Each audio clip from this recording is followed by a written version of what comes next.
around 1940s, all the smelters were arrested and they had their fingers chopped off by the white man because he didn't want them to make weapons. What? There are some harrows here. He didn't want them. This is the quiver. Yeah, he didn't want them making harrows because harrows could be used to fight. Yeah. So what happened is that people would have all their forefingers cut. Yeah. Last year, the last man died who had his fingers chopped, both hands, so that he will not make anything that is fighting against the colonial British, masters. So many people had their fingers chopped. Just because they knew how to smelt and how to work iron to produce certain implements.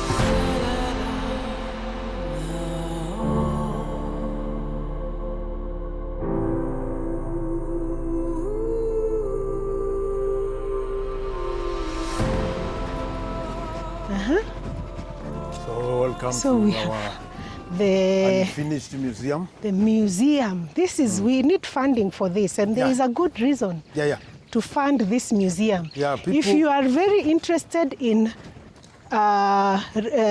reclaiming cultural heritage of humanity. Yes, of humanity.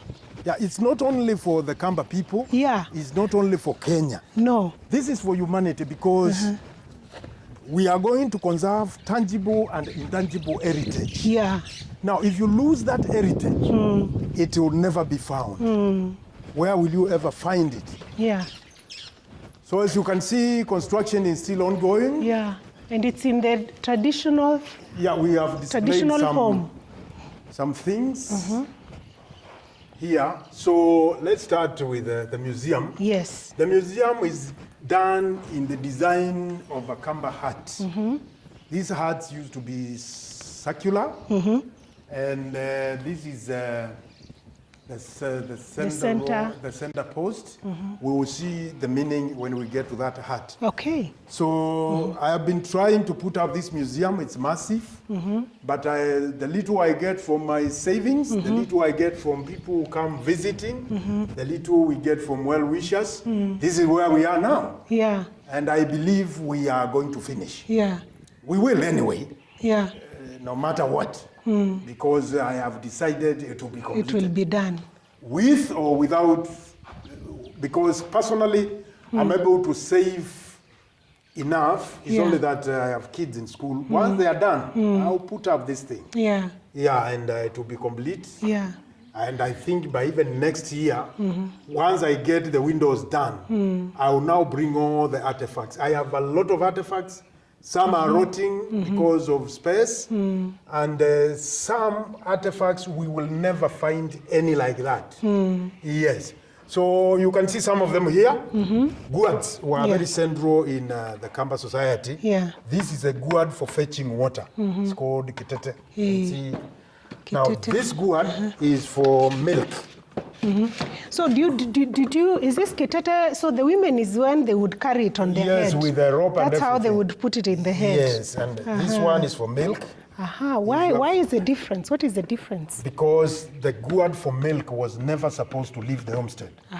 This one can go to fetch water in the river. Yes. This one should never be touched by anybody apart from the woman of the homestead. Yeah, and she would be given this gourd by the mother-in-law. Yes, the gourd will be given marries. in a ritual. You don't just pick it and start putting milk. Wow. It's a ritual, so this gourd stayed in the home, never to come out, because they believed if anybody of ill will touches it, that is all about the cows. They will die. This is for making beer. It's called kshs.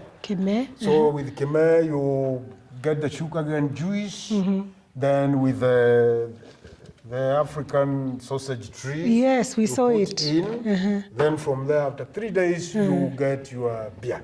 And it says recovered. Wow, it's really like a wine bottle. Yeah, it's wine. It popped out actually when I opened. Yeah, and that's why we have a gourd on top.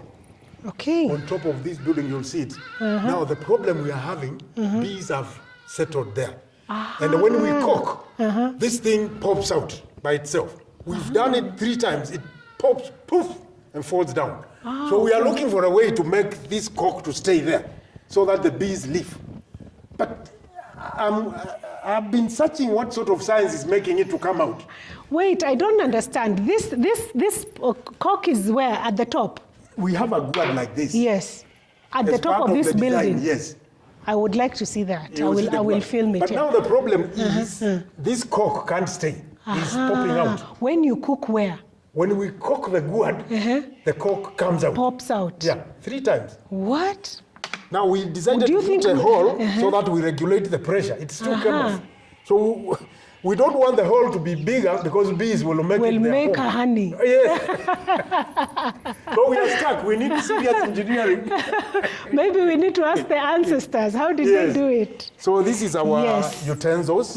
This is the calabash. It's called nzele. So instead of using steel wire and all that chemicals, we use this. What is this? It's called kiandoi. So if you have eaten, you just put water and then you scrub it. It's a natural occurring plant. Wow.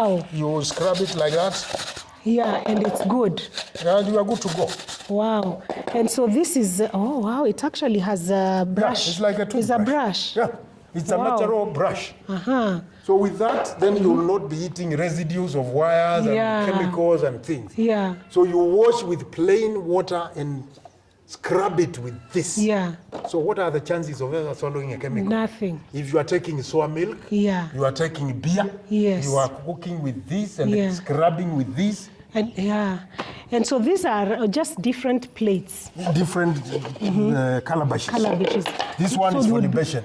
It's a different one. Yeah, if you want to libate to the ancestors, you put water or beer and then pour it down and address the ancestors what you want done. Okay. And it shall be done. It shall be done. Yes.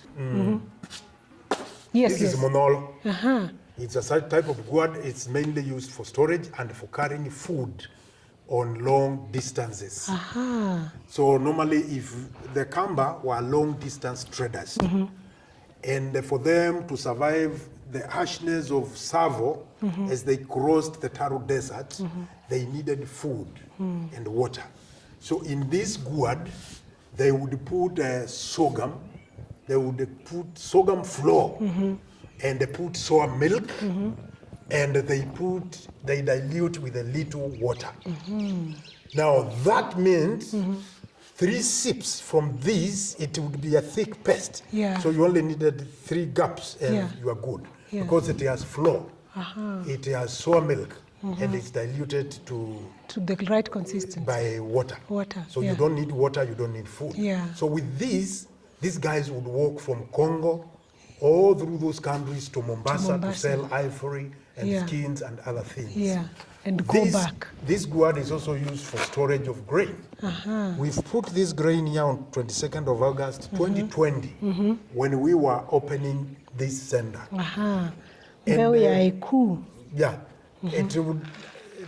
It's very hard for them to be invested by insects. They are just like we put them. In 2020. The insects will not touch them.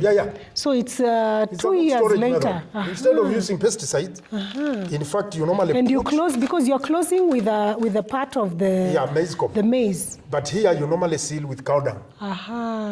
You mix the grains with hash, then you seal with cow dung.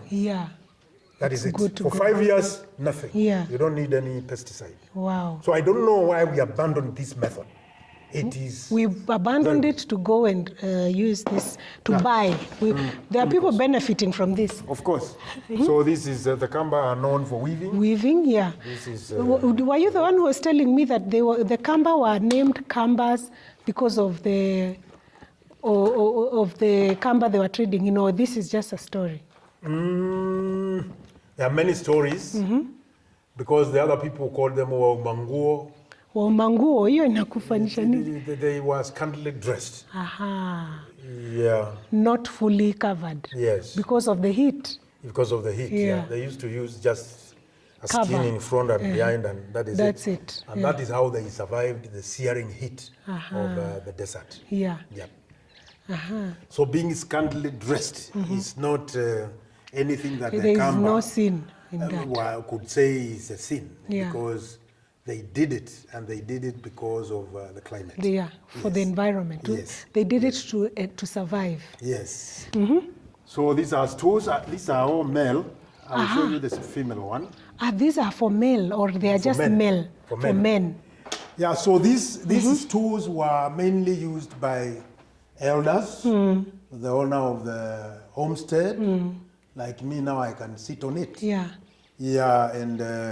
the rest sat on the ground? No, the wife would normally be gifted a stool by the husband.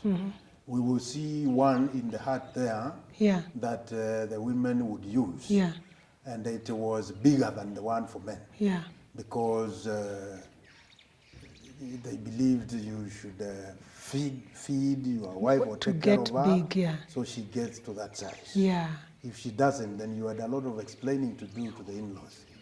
You will see it, we will measure you. We see whether there is enough space. They are doing that nowadays on TikTok, measuring.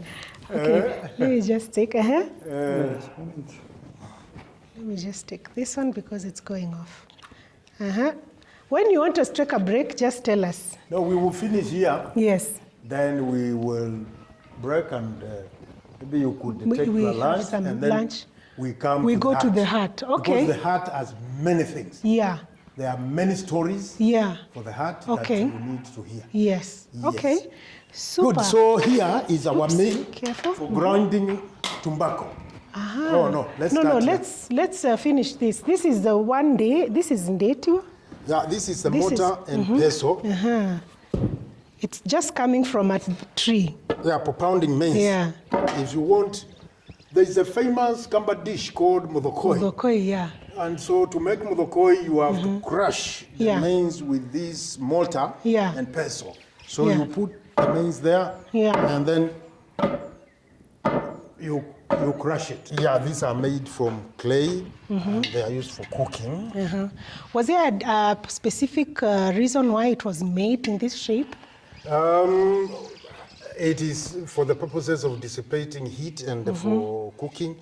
So food cooked in this one is the best. Yeah. Nothing leaches. This is soil. Yeah. It is fired in a kiln. And then you can see each pot has got a trademark. Yeah.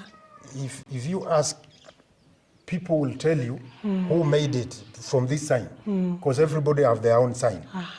They are normally made by women, and they put their sign. It's a mark of quality. Yeah, it's like in international standard something. Yeah. Yes. Wow. Like ISO certification. Wow. Yeah. So this mark. So when you go to the market, they will tell you go and look for this specific mark, because that clay will endure longer, because that clay, the pots from that trademark are best for cooking githeri, for example. They are best for cooking this. So when you go to the market, you look for that sign. Then, of course, this is called muwa muleka. What is that? This is for... It sounds dangerous. It's for planting. Oh, I thought it's for fighting. No, when you are planting, you put the seeds there, and then it was melted from iron ore collected from the banks of the river. Around 1940s, all the smelters were arrested, and they had their fingers chopped off by the white man, because he didn't want them to make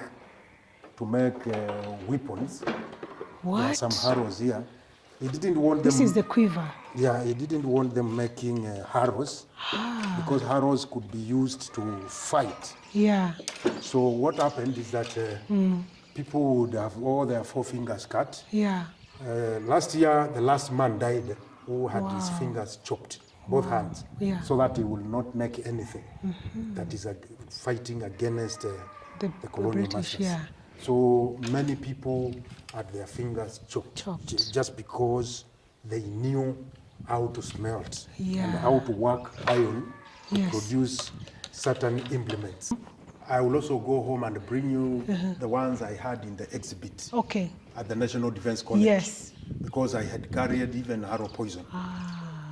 For the first time, you'll be among the few Kambas who have seen arrow poison. Wow.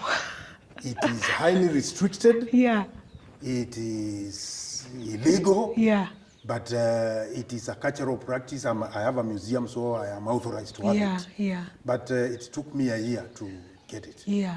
Because the elders who had it did not want to release. Yeah. Even today, they send people to come and check whether it is there. Wow. Because they think it can be misused. Wow. It can kill instantly. Wow. It is dangerous. I don't think there is any poison, synthetic poison that.